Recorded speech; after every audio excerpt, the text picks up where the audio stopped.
Mail, measles, and more. My 13th birthday was January 27th, 1959.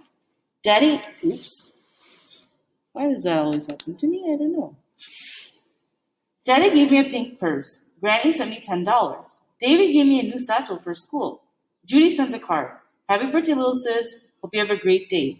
Send me a piece of cake. And mother gave me a silver letter opener. I noticed you're getting more mail, she said. I guess she meant the WEC flyers and the letters from Judy.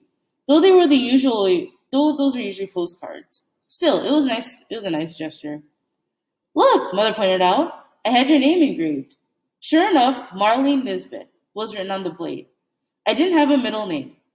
David had one. Judy had one. By the time I came along, guess my parents were too busy to pick one out. Did I ever tell you I named you after Marlene Dietrich? Mother asked. No, she hadn't. She was my favorite movie star. So glamorous. Even as a baby. I knew you were someone special. Suddenly, having no middle initial didn't seem quite so bad. I ran my finger over the engraved letters and slipped the letter opener into a new purse, along with the black feather from lips. While my talking experiment was going well with Sally and the other kids at school, I couldn't figure out how to speak to mother. The problem was we hadn't had a conversation in so long. It seemed like we didn't have anything to say. So we didn't talk. And by not talking, we made it even worse. It was like a repeating decimal. You can divide 10 by 3 for as long as you want. But all you're going to get is 3.33333 with ever more threes after it. There had to be some way to finish the problem. Daddy and I talked after dinner while we did the dishes, and once again I caught my mother watching us, envious, as if she were trying to figure out the easy flow of conversation she and I could never catch. The next day I didn't feel quite right. I dragged myself through school, determined to show off my new stuff. Nora liked the letter opener. Sally liked the money. But when I got home, Betty Jean took one look at me and ordered me up to bed.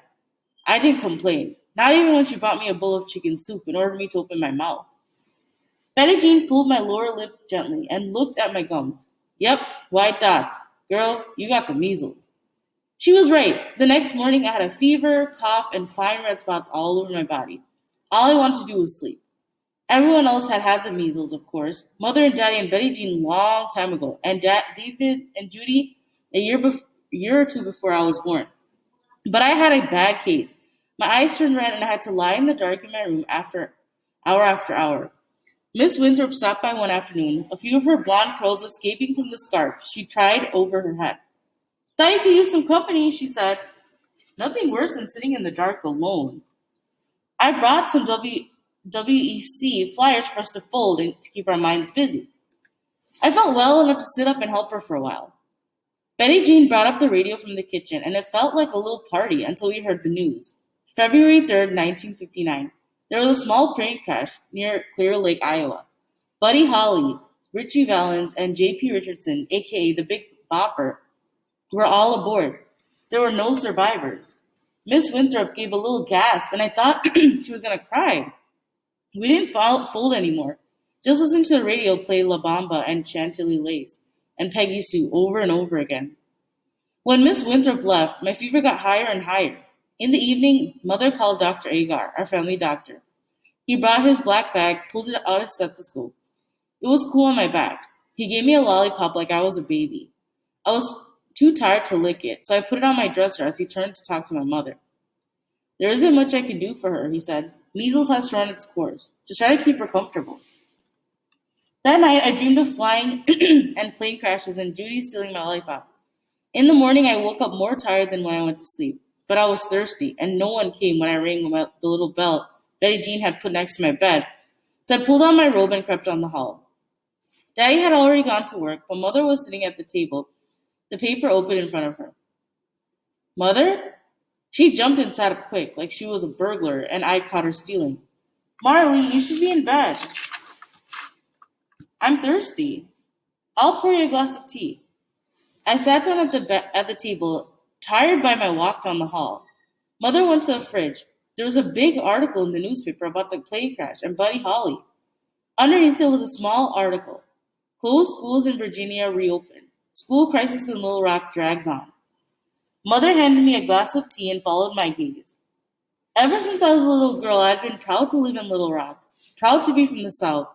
But it's been going on too long. I held my breath. Frankly, I don't care who she goes to school with anymore. I just want Judy to come home. Me too. We should do something about it, I said finally. What can we do? I went back to my room and brought out the box of flyers Miss Winthrop and I had been folding.